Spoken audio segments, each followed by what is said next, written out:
विनम्र किसान का बेटा था वो दृढ़ता का भंडार। वल्लभ भाई पटेल नाम कहलाता था सरदार। कृषक कार्मिक जनगण से था उसको प्यार अपार। अखिल देश ने उसे रहनुमा किया था स्वीकार। गांधी बापू का शिष्य, सत्य अहिंसा का अवतार। किंतु एक भारत करने को धर लेता हथियार। लौह पुरुष संबोधन था वो लोहे की दीवार। तेज पुंज तुम, शक्तिपीठ तुम, बल का सागर अपरंपार। ऋणी देश का नम्र नमन तुम स्वीकारो सरकार।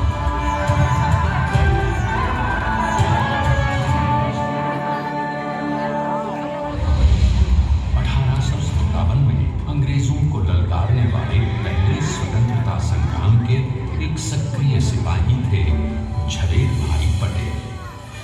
करमसद गांव के इस बहादुर देशभक्त किसान और उनकी पत्नी लाडबाई के 5 बेटों और 1 बेटी में से चौथे पुत्र थे वल्लभ भाई।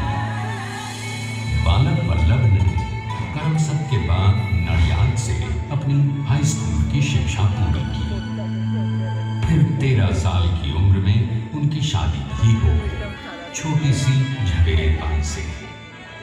2 बच्चों, बेटी मणि बहन और बेटे डाया भाई को जन्म देने के बाद झवेर बाई असमय ही चल बसी।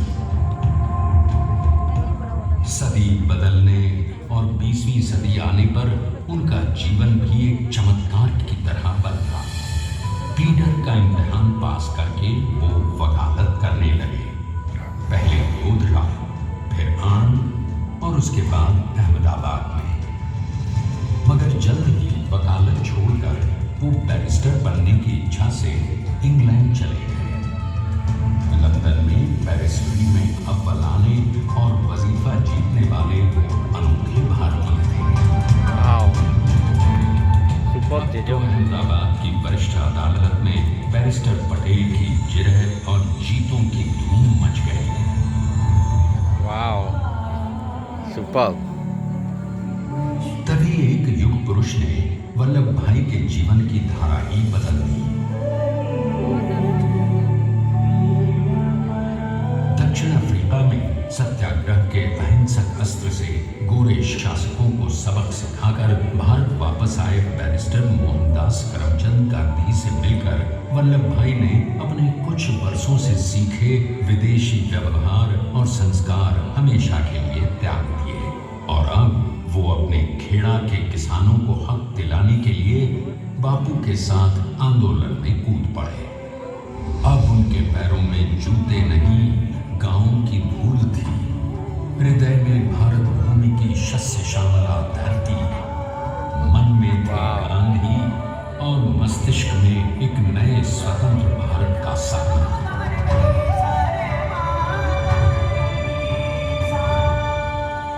तभी बारडोली के मजबूर मजलूम किसानों की यातना का समाचार उनके पास पहुंचा। तुरंत वल्लभ भाई वहां पहुंचे और यूं शुरू हुआ भारत का सबसे बड़ा और सफल किसान आंदोलन बारडोली। वल्लभ भाई ने बारडोली के 87,000 किसानों को ऐसा अटल अडिग अचल मनोबल दिया कि अंग्रेजी सरकार हिल गई और 1 बरस के बाद उनका लगान माफ कर दिया गया। अब तो पूरे देश में लोग वल्लभ भाई के नाम की कस्में खाने लगे। स्वयं महात्मा गांधी ने कहा, अब वल्लभ भाई मेरे शिष्य या साथी नहीं, सारे देश के सरदार हैं। और देश को मिल गया एक अनोखा असरदार सरदार।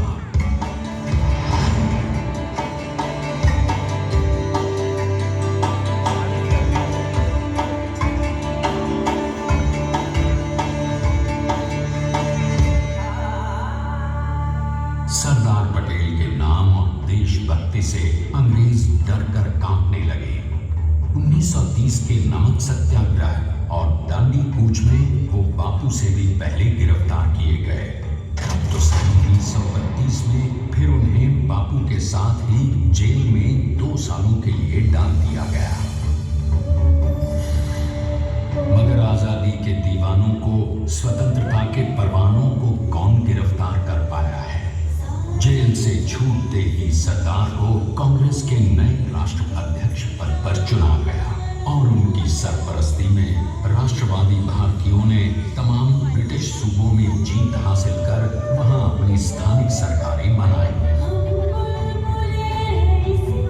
किंतु सरदार का सपना केवल सरकार बनाना नहीं था। उनका स्वप्न तो था एक ऐसे नए भारत का जहां हर रंग, हर रूप, हर जात, मजहब, तबके का हिंदुस्तानी एक साथ मिलकर एक ऐसा नया भारत बना सके जहां पूर्ण स्वराज्य के साथ सारे समाज को गरीबी, अशिक्षा, छुआछूत से भी आजादी मिल जाए। इसकी पहली रणनीति थी भारत को अंग्रेजों की गुलामी से आजादी, ताकि भारत के लोगों की अपनी सरकार सबके साथ और सबके विकास के लिए काम कर सके। बापू की अगुवाई में अब देश ने अंग्रेजों को अंतिम चेतावनी दे दी, करेंगे या मरेंगे, क्विट इंडिया, अंग्रेजों भारत छोड़ो। बस फिर क्या था, संघर्ष की रणभेरी बजी। 3 सालों के लिए सरदार पटेल को भी सत्याग्रही नेताओं के साथ जेल में ठूंस दिया गया। 2 सालों के बाद अंग्रेजों को बापू के सभी शिष्यों और साथियों को छोड़ना पड़ा।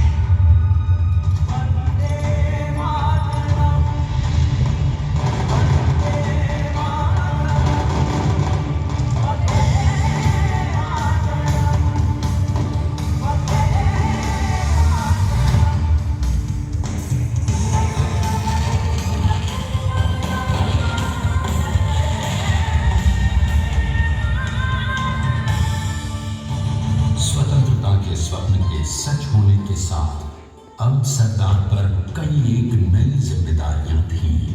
आने वाली आजादी की तैयारी और एक नए भारत के लिए नए लोकतांत्रिक संविधान की संरचना। जैसा उनके साथी ने खुद कहा था, सरदार ने ही 6 हथौड़ी लेकर एक नए भारत को उकेरा है।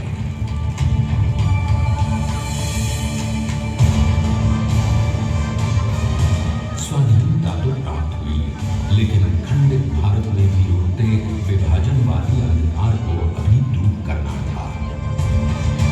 जब देश के खंड खंड होने का भय उत्पन्न होने लगा, तो सरदार ने निर्भय होकर खुद अपनी केंद्र सरकार और साथियों को भी चुनौती दे डाली और जम्मू कश्मीर को बचाने के लिए सारे देश का आकाश वायुयानों से भर गया।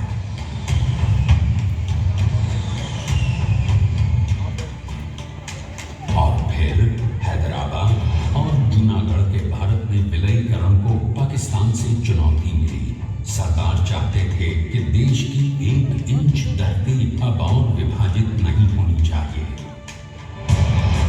नए भारत को एक करने के लिए समझा बुझाकर, मनाकर 565 रियासतों को सरदार ने अपनी सूझबूझ, सदाशयता, संबल से एक नए स्वतंत्र भारत का अभिन्न अंग बना दिया।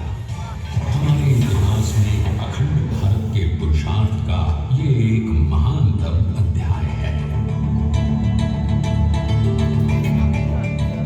जैसा उन्होंने स्वयं कहा था, हमें नए धागों को पुराने ताने बाने में ऐसे पिरोना है कि एक दूसरे में गुंथ जाए और बेहतरीन बनावट वाला एक नया भारत उभर कर सामने आ सके। अपने वज्र दृढ़ संकल्प से एक नया विराट विशाल एक भारत श्रेष्ठ भारत बनाकर दिखा ही दिया सरदार ने। संसार के सबसे बड़े प्रजातंत्र के शिल्पी को प्रणाम करने के लिए देश ने बनाया है ये समर्थ स्मारक। स्वाधीन भारत को समर्थ भारत में बदलने वाले सरदार पटेल को समर्पित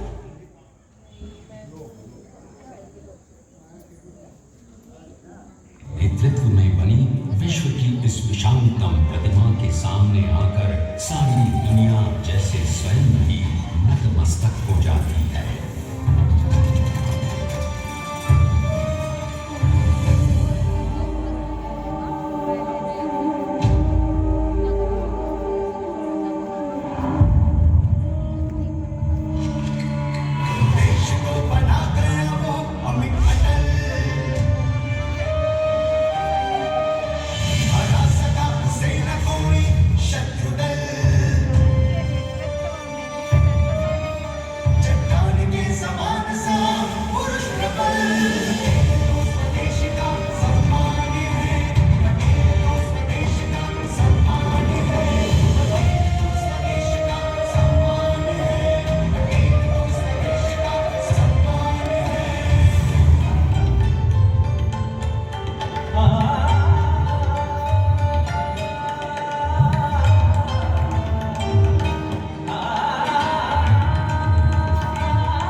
जय सरदार ने अपनी गंभीरता, शालीनता और दूरदर्शिता से भारत को संगठित करने के असंभव कार्य को संभव कर दिखाया।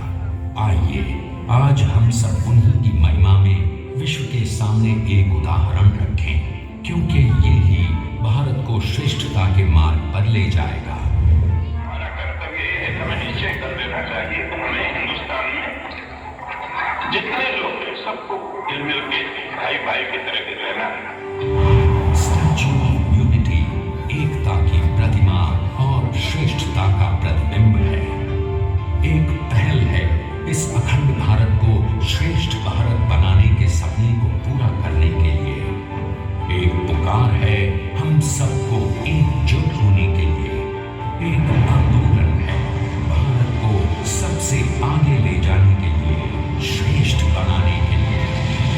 आपके योगदान और विश्वास से ही बनेगा एक भारत श्रेष्ठ भारत।